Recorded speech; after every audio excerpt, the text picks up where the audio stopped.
Hello. तो बच्चों देखिए, अभी हम करेंगे हमारा 12th का जो अकाउंटेंसी का हाफ ईयरली एग्ज़ाम था, उसका अकाउंट्स का पेपर सोल्व करेंगे। तो फर्स्ट क्वेश्चन हमारा था, partnership deed is also called. Partnership deed को क्या बोलते हैं हम? पार्टनरशिप डीड का आंसर होएगा आर्टिकल ऑफ पार्टनरशिप। तो फर्स्ट का आंसर आ जाएगा हमारा डी। सेकंड है हमारा, सेकंड क्वेश्चन का आंसर हमारा आएगा कि साझेदारों के अवकाश ग्रहण पर ख्याति की राशि किसके पूंजी खाते में क्रेडिट की जाएगी? तो किसके अकाउंट, किस पार्टनर्स के अकाउंट में क्रेडिट की जाएगी? Retiring partner. तो जो पार्टनर रिटायर हो रहा है उसके अकाउंट के क्रेडिट साइड में। थर्ड क्वेश्चन है हमारा, निजी कंपनी में मैक्सिमम पार्टनर्स की संख्या। तो हमारा क्या आंसर होता है थर्ड का? 200। फोर्थ क्वेश्चन था हमारा कि on dissolution of A partnership firm account should be prepared at the last. कौन सा अकाउंट बिल्कुल लास्ट में बनाते हैं हम? तो हम बनाते हैं कैश या बैंक अकाउंट। ठीक है, सबसे एंड में बनता है। नेक्स्ट क्वेश्चन था हमारा question number 5th, on the admission of a new partners dash is dissolve. नए पार्टनर के प्रवेश पर क्या खत्म हो जाता है? तो जैसे नया पार्टनर आता है हमारी पूरी पुराने वाली पार्टनरशिप खत्म हो जाती है, ओल्ड पार्टनरशिप। ठीक है, फर्म नहीं होएगी, ओल्ड पार्टनरशिप फर्म नहीं, सिर्फ ओल्ड पार्टनरशिप, पुरानी साझेदारी।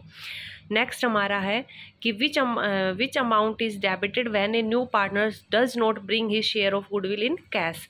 जब वो गुडविल को कैश में नहीं लेकर आता है तो किसका अकाउंट डेबिट करेंगे हम? तो किसका डेबिट किया जाएगा? जो न्यू पार्टनर है उसके करंट अकाउंट को डेबिट कर देंगे। उसके बाद नेक्स्ट जो है क्वेश्चन हमारा 7 कि जो लॉ के द्वारा what term is used for an artificial person created by law. Law के द्वारा जो आर्टिफिशियल पर्सन क्रिएट होता है उसको हम क्या कहते हैं? कंपनी। ठीक है, नेक्स्ट हमारा 8th क्वेश्चन कि ये जो आपको एक दिया गया है, ये कह रहा है कि नए मांगी गई पूंजी का वो भाग जो केवल कंपनी के समापन के समय मांगा जाता है आरक्षित पूंजी कहा जाता है। बिल्कुल सही है, तो फर्स्ट पॉइंट सही है। सेकंड इसका बता रहा है कि इसका उपयोग पूंजीगत हानि को बट्टे खाते में डालने के लिए किया जाता है। तो पूंजीगत हानि को बट्टे में, तो ये तो डिस्काउंट के ऊपर इशू करने वाला वो तो पहले ही हो चुका होगा, समापन तो एंड में होएगा। तो हमारा इसका आंसर आएगा ए इज करेक्ट। इसका आंसर आ जाएगा हमारा A is correct but R is wrong. ठीक है, उसके बाद नेक्स्ट क्वेश्चन हमारा क्वेश्चन नंबर 9th, एक्स और वाई जो पार्टनर्स थे 3-2 में अपने प्रॉफिट को शेयर करते थे। जेड को 1/5 भाग के लिए पार्टनरशिप में उन्होंने एडमिट किया था और न्यू प्रॉफिट शेयरिंग और रेशियो बताना है जब वो अपना सारा शेयर किससे लेगा? एक्स से लेगा। ठीक है, तो जो जेड शामिल किया है 1/5 भाग के लिए, वो 1/5 जो शेयर होगा जेड का पूरा शेयर 1/5 कौन देगा? सिर्फ और सिर्फ एक्स देगा। तो सिर्फ एक्स के शेयर में से ही 1/5 लेस करना है, वाई के ऊपर कोई इफेक्ट नहीं पड़ेगा। तो हमारा न्यू रेशियो 9th का आ जाएगा 2:1 का ratio. Next question number 10th है हमारा, सॉरी,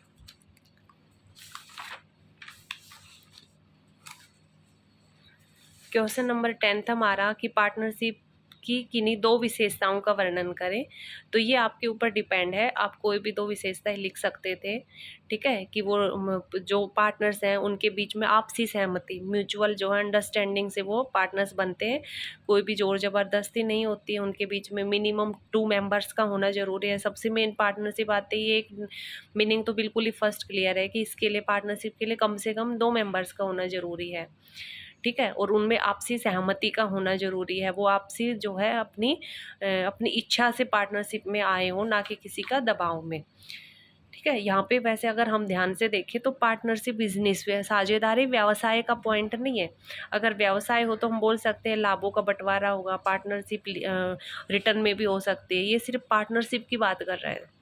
ठीक है, वैसे तो हम इसको पार्टनरशिप बिजनेस से रिलेट करके लिखेंगे, पर इसके हिसाब से अगर हम देखें तो हम अपना सिंपल पॉइंट भी बना सकते हैं कि मिनिमम 2 पार्टनर्स का होना ज़रूरी है या फिर आपस में सहमति होना ज़रूरी है। नेक्स्ट है हमारा, कोई भी आप इसमें 2 पॉइंट लिख सकते हो। उसके बाद नेक्स्ट हमारा क्वेश्चन नंबर 11th, वो कह रहे हैं ओवर सब्सक्रिप्शन ऑफ शेयर क्या होता है।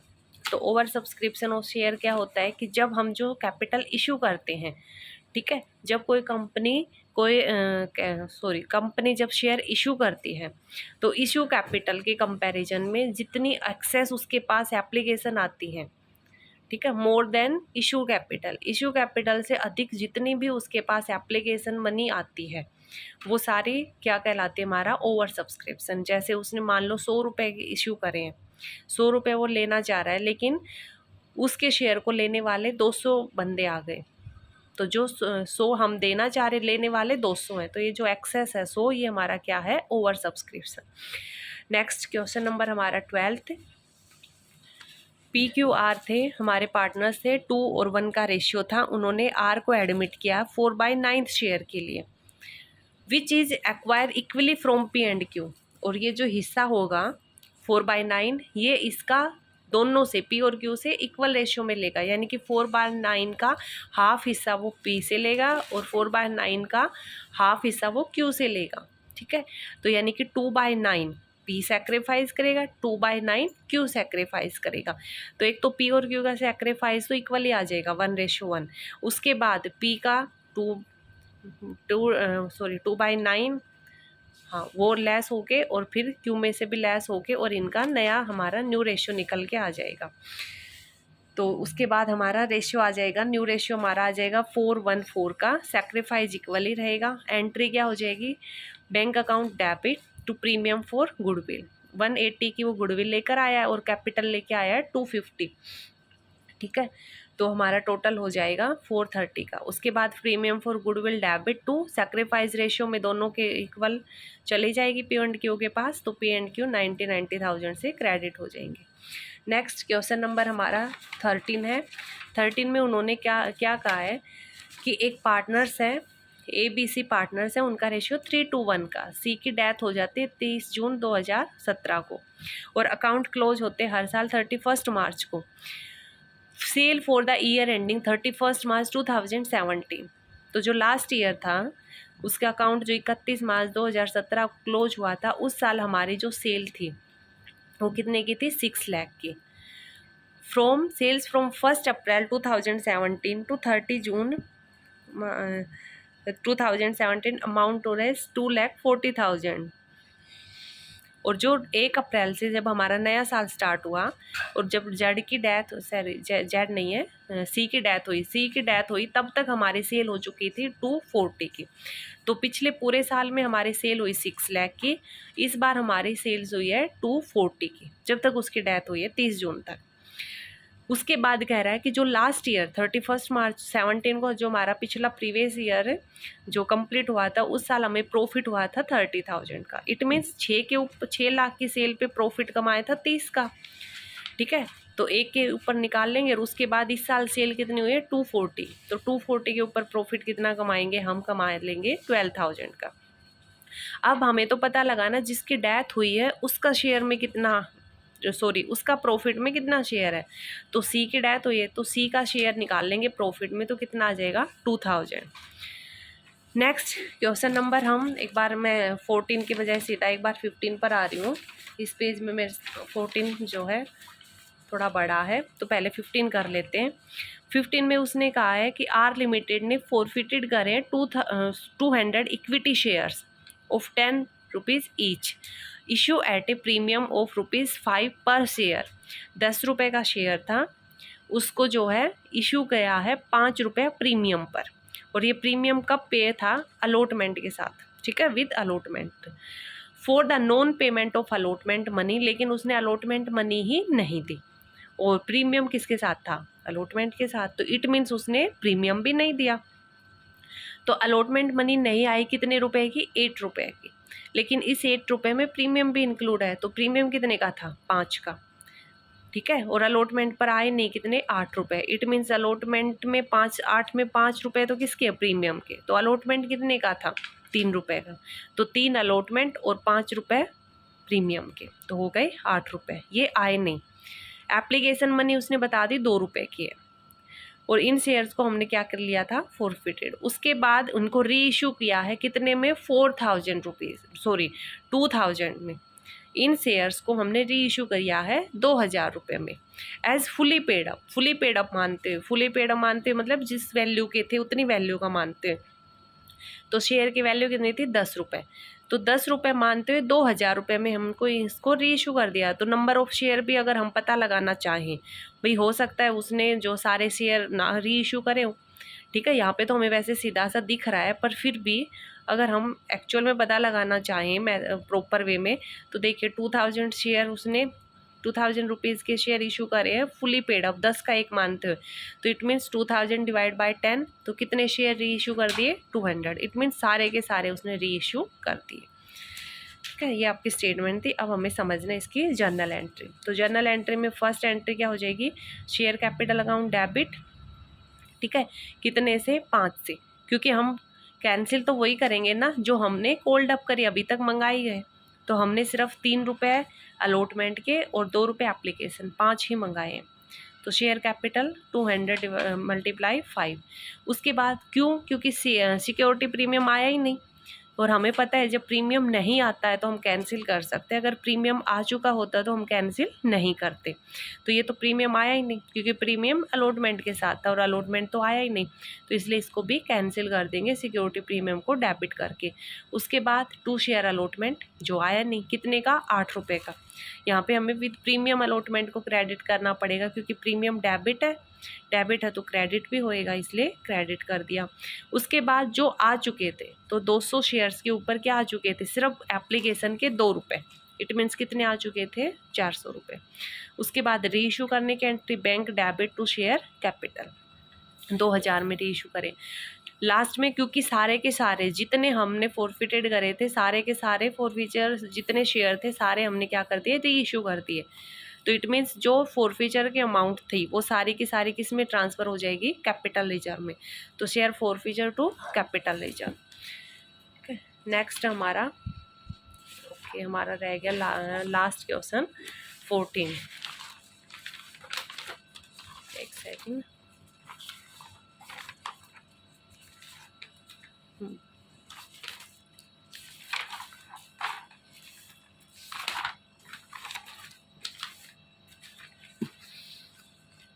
तो देखिए 14 आपका था कि या तो आपको डिफरेंस लिखना है dissolution of A partnership and the dissolution of A firm, साझेदारी का समापन हो या फर्म के समापन में डिफरेंस बताना, जो बिल्कुल ही ईजी था, ठीक है। तो ये तो आपका थ्योरेटिकल है। उसके बाद नेक्स्ट आपका क्वेश्चन देखते हैं। PQR पार्टनर्स से रेशियो था 2:1 और 1 का, उन्होंने डिजोल्व करने का डिसीजन लिया 31 मार्च 2023 को। The date on dissolution on which balance sheet, इस डेट में, जिस दिन डिजोल्यूशन हो उस डेट की बैलेंस शीट हमारे पास है, ठीक है। इसलिए आपको अब डिजोल्यूशन होता है तो कौन सा अकाउंट बनाते हैं हम, रियलाइजेशन, वसूली करते हैं अपने एसेट्स को बेचकर, जितना वसूल हो सकता है उतनी वसूली करते हैं। आगे से हटना बेटा। तो सबसे पहले रियलाइजेशन में हम क्या करेंगे, हमारी जो भी एसेट्स और लाइबिलिटीज हैं उनको क्या कर देंगे, ट्रांसफ़र कर देंगे हम रियलाइजेशन में।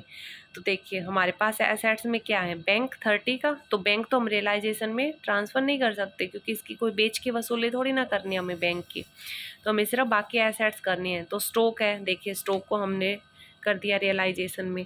नेक्स्ट है हमारा डेटर्स 88,000, उसके बाद इन्वेस्टमेंट, उसके बाद फर्नीचर मशीनरी, सब कुछ की है। इस तरफ हमारी लाइबिलिटीज आ जाएंगी। तो लाइबिलिटीज में सबसे पहले ये जो प्रोविज़न था, प्रोविज़न फॉर डाउटफुल डेप्ट जो था, प्रोविज़न ट्रांसफ़र हो जाएगा। उसके बाद हमारा क्रेडिटर्स आ जाएंगे इस तरफ से।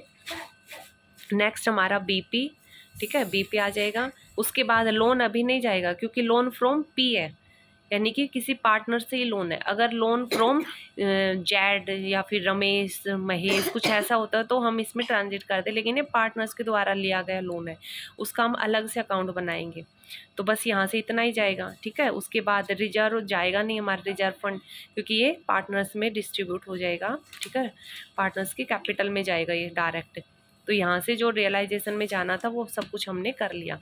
अब उसके बाद बात आती है कि क्या किससे क्या वसूली कर पाए हम, ठीक है।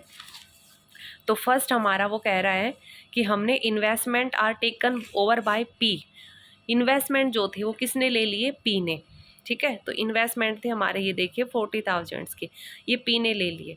तो क्या एंट्री हो जाएगी, पी के कैपिटल में चले जाएंगे ये इन्वेस्टमेंट। तो हमारी जर्नल एंट्री क्या हो जाएगी, P's capital debit to realisation. जब कोई पार्टनर एसेट्स लेता है तो उसके अकाउंट को डेबिट करते हैं, क्योंकि उतनी उससे पूंजी कम हो जाएगी। अब उसने एसेट्स ले ली तो उसकी कैपिटल कम कर देंगे हम। तो उसने किस पे लिया है, बुक वैल्यू पर लिया है। तो इन्वेस्टमेंट थे 40 के, तो 40 हो जाएंगे। नेक्स्ट हमारा है furniture is taken over bye Q 20,000। Q ने हमारे फर्नीचर लिया 20,000 में, तो यहाँ पे क्यू का कैपिटल में 20 डाल देंगे। उसके बाद क्रेडिटर्स को पेड ऑफ कर दिया डिस्काउंट ऑफ 5%। क्रेडिटर्स को हमने 5% डिस्काउंट के ऊपर पेमेंट कर दी। तो क्रेडिटर्स थे हमारे 80,000 के, 5% डिस्काउंट 4,000 मतलब हमें छूट मिल गई और हमने क्रेडिटर्स को पे कर दिया 76,000। उसके बाद नेक्स्ट था हमारा अदर जो एसेट्स रियलाइज हुई, वो कैसे हुई है, स्टॉक का सिर्फ 80% ही रुपया हमें मिला। ठीक है, तो स्टॉक से हमें मिला है 120। स्टॉक था कितने का, 150 का, लेकिन 80% ही मिला, यानी कि 120। डेटर से हमें मिले हैं, क्या कह रहा है वो, डेटर से हमें मिले 65,000। ठीक है, उसके बाद next machinery at 30% less, machinery 30% less पर गई है हमारी। ठीक है, उसके बाद रियलाइजेशन, तो ये हमारी एसेट्स वसूल हो गई। रियलाइजेशन एक्सपेंसेस हमारा हुआ है 2,000 रुपीज़ का, तो इस तरफ आ जाएगा टू बैंक अकाउंट करके एक्सपेंसेस 2,000। उसके बाद देखिए जो अब इस तरफ की जो लाइबिलिटीज़ रह गई, एसेट्स की वो हो गई सारे, अब इस तरफ जो लाइबिलिटीज़ रह गई उनको तो पे करना ही पड़ेगा। तो बीपी रह गया और हमारा सॉरी क्रेडिटर्स तो हो ही गया था। ठीक है, तो टू बैंक अकाउंट यानी कि बीपी की भी पेमेंट करेंगे। तो कितने के थे बिल्स पेबल, 10,000 हमने पे कर दिया। तो डेबिट साइड का टोटल आ गया 4,86,000। क्रेडिट साइड का टोटल आ गया 4,06,000। यहाँ तक आप टोटल देखोगे तो इट मीन्स डेबिट साइड बड़ी है, ज़्यादा है। तो हमारा क्या हो गया, लॉस। लॉस हमने 2:1 के रेशियो में पार्टनर्स में कर दिया डिस्ट्रीब्यूट, PQR, और 80,000 का लॉस। नेक्स्ट हम बनाएंगे पी के लोन का अकाउंट। तो लोन हमारा लाइबिलिटीज़ होती है लोन, तो इसलिए लाइबिलिटीज़ का हमेशा क्रेडिट बैलेंस होएगा। तो क्रेडिट से हमने बाय बैलेंस BD 20,000 और इसकी पेमेंट कर दी टू बैंक अकाउंट। लास्ट में हमारा कैपिटल अकाउंट, तो बैलेंस BD जो कैपिटल का बैलेंस था वो आ गया। उसके बाद जो रिजर्व थे हमारे पास 8,000 के, बिल्कुल स्टार्टिंग में क्वेश्चन में हमने देखा था 8,000 के रिजर्व थे, उसको भी 2:1 और 1 के रेशियो में हमने डाल दिया कैपिटल में। उसके बाद हमारा अभी इसके बस इतना ही। उसके बाद इस तरफ हमारा ये जो लॉस था, और ये हमारा जो पार्टनर्स ने देखिए यहाँ पर लिया था ना P और Q ने 40 और 20 की कैपिटल, तो इनको डेबिट किया था 40 और 20 से वो। अब इसका टोटल करेंगे, इसका टोटल करेंगे तो P का क्रेडिट साइड ज़्यादा है, तो इसकी पेमेंट कर दी जाएगी 124। ठीक है, ये बैलेंस CD निकला है। तो बैलेंस CD तो हम लिख नहीं सकते क्योंकि पार्टनरशिप ही ख़त्म हो रही है। ठीक है, तो बैलेंस आगे थोड़ी ना जाना है जब फर्म ही ख़त्म हो रही है। तो हमने इसकी फाइनल पेमेंट कर दी 124 की। ऐसे ही क्यू की भी पेमेंट, टोटल क्रेडिट साइड का 1,02,000 था और इस तरफ का हमारा सिर्फ 40,000 आया, तो बाकी पेमेंट हो गई 62,000 की। लेकिन जो आर है उसका डेबिट साइड का टोटल है 20,000 और क्रेडिट का है सिर्फ हमारा 4,000। तो इट मीन्स इससे हम क्या करेंगे, पैसे अभी हमें मंगाने हैं। तो 16,000 यहाँ पे बाय बैंक आ जाएगा 16,000 से। नेक्स्ट हमारा कैपिटल अकाउंट, तो कैपिटल हमारी एसेट्स है, डेबिट बैलेंस से स्टार्ट हो जाएगा। बैलेंस BD जो कैश या बैंक में हमारा जो भी बैलेंस था वो कितना था, 30,000 का। ठीक है, नेक्स्ट हमारा सॉरी कैश नहीं, बैंक का नाम आपका, तो कोई बात नहीं, कैश की बजाय क्या कर देना, बैंक अकाउंट। ठीक है, तो 30,000 का बैंक था। उसके बाद जो हमने आर को कैपिटल ये रिसीव हुए, हमें मंगाया हमने 16,000, तो वो 16,000 आ जाएंगे। उसके बाद जो एसेट्स को बेच के जितनी भी वसूली हुई थी 248 की वो हुई थी। इस तरफ जो हमने P को पेमेंट करनी पड़ी 124, R को करनी पड़ी 62। उसके बाद P के लोन का भी करना पड़ा 20,000, रियलाइजेशन एक्सपेंसेस भी पे करे 2,000 के, क्रेडिटर्स को भी दिया 76 और BP भी दिया 10,000। तो टोटल हो जाएगा 2,94,000। तो ये हमारा लास्ट में था बैंक अकाउंट, सॉरी गलती से मैंने कैश लिख दिया, यहाँ पे क्या आएगा हमारा बैंक अकाउंट आ जाएगा। ठीक है, तो ये था आपका पेपर। ठीक है, तो ये हमारा आ जाएगा बैंक अकाउंट और ये था हमारा हाफ ईयरली का 12th का अकाउंट्स का पेपर।